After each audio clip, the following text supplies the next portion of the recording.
Mga katropa, magluluto tayo ngayon ng bayawang. Una, malinis na ito, naugasan ko na. Papakuluan muna natin sa tanglad. Tsaka lagyan natin ng kunting paminta buo. Then lagyan natin ng kunting asin para mamaya matanggal yung lansa niya. Tsaka sa tanglad pa lang, tanggal na yung lansa nito. Pabago to, yung tanglad. Pakuluan muna natin mga 15 minutes bago natin lutuin na kasama yung mga ricado.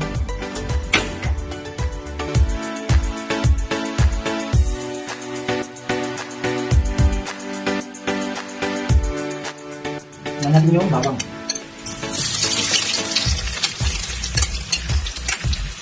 Okay. Tulad natin yung sibuyas. Sibuyas.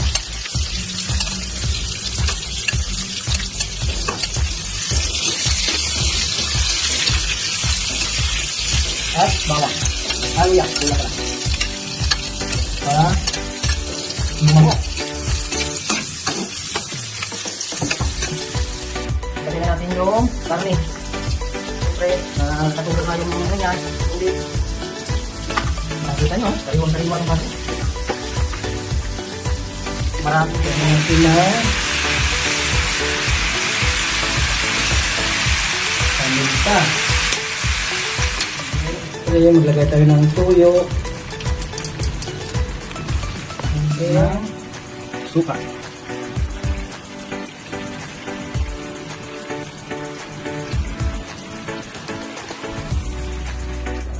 Lagyan natin para hanggang sa lumambot siya.